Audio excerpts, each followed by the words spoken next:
day traders, Raghee here. In this video, we're going to talk about how I use the VScore to gain an edge. And really gaining an edge day trading using the VScore is really about focusing on what I think is the best window for any volume-based tool, whether that be volume profile, the VScore, or even using anchored volume-weighted average price lines. Most volume is going to do well from the point at which it's anchored, some proximity to that. So what does that mean? Well, most of my volume tools are anchored somewhere between 7 and 9:30. The VScore is anchored at 7. So 7 a.m. Eastern, I anchor this tool of mine. What is the VScore for those of you that are not familiar with this tool? Well, you may not have heard of it because it's something I created back in 2008 to rebuild my portfolio, but it was only recently that I started using it for day trading. And by using it for day trading, I'm able to take advantage of the standard deviation of the volume weighted average price. Has it wandered too far away from its mean? Has it wandered to a resistance level where it's likely to snap back? That second part is exactly what we tried to do with the VScore each and every morning. In fact, it's one of the first two pitches. One of the first two pitches that I will take a swing at each and every morning. One being the VScore, the other being the hourly price movement range, which is another tool that I created for myself. And so we're using volatility and volume exhaustion levels to get long. That's exactly what we did this morning. So let me show you how this works. Every morning I'm looking at the high-low range, and I want to see the market basically test the lower end of the range, and that's exactly what I saw right here. Now, when I have a level like that being tested, that's telling me that there's a pretty good chance that that's a volume exhaustion level. Remember, price alone is the surface of the water, if you will. Or if you want to use another analogy, think of an iceberg. So everyone thinks, well, this is the iceberg. And then you look underneath it. You've seen all the images. Then there's that, right, underneath, right? This is volume. This is volatility. Right?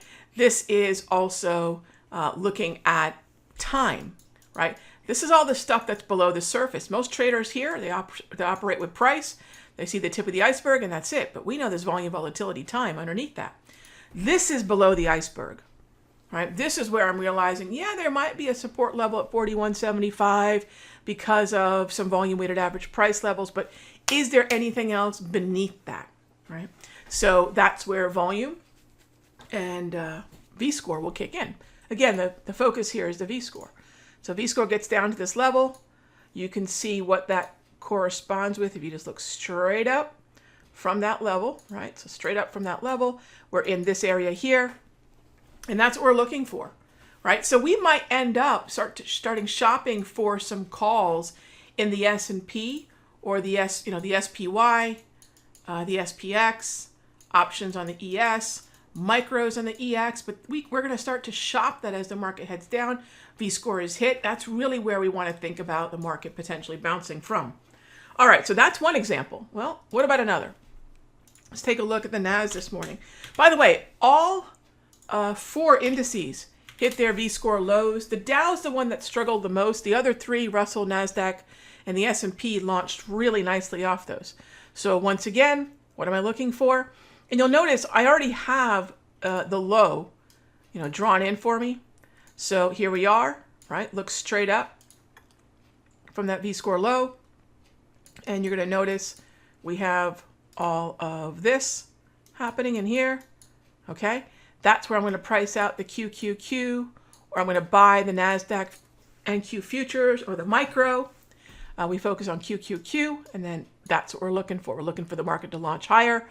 And that VScore low, once again, is what gives me that entry, what gives me that timing. It happens again and again and again. Now, a couple things. A lot of folks ask me, well, what if the market goes below the VScore? I'll show you the Russell this morning. And by the way, this works with stocks. This works with ETFs, as well as the futures. This isn't just a futures tool. This is anything that you're looking to measure the standard deviation of volume-weighted average price on. You can do this on end of day charts, doesn't matter. All right, so here's another example. Here's my VScore low. Tested right there. And then we went below that. So the first thinking is, well, surely that's a sell. No, it's definitely not a sell. What we want to do at that point in time is ask ourselves how many points of the typical price movement range have we got to around, 945, 950, that area? The truth of the matter is, the market has a typical price movement range, what I call an HPMR, that it travels in about 2/3 of the time. If I'm on the low end of the HPMR, I should not be surprised to see the market want to trade a little bit lower or even a little bit higher to expand to that very normal range. Volume and volatility is our edge. Again, look below the surface to the rest of the iceberg, if you will. So because we focus mostly on day trading the options or the micros before 10 a.m., because of this very known, predictable, and steady number of points we could typically move between 9:30 and 10. We know the volatility can expand to its sort of norm in that time before 10. We want to be, and even after 10 going into the next hour, we want to be ready with a more flexible type of position. The most flexible type of position is a small one.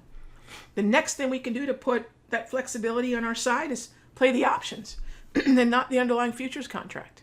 And that's what we'll do very often before 10 o'clock. So I hope that gives you an idea of how to use the VScore, the timing, and the way that I use the VScore to enter the market using options. Even though I'm looking at the futures contracts, I will oftentimes either supplement or supplant my futures trading with some ETF index, ETF alternative options to the futures contract.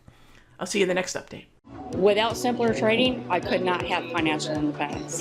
This is one of the best investments I ever made in my life. It's helping me find consistency. It's one of the things that won me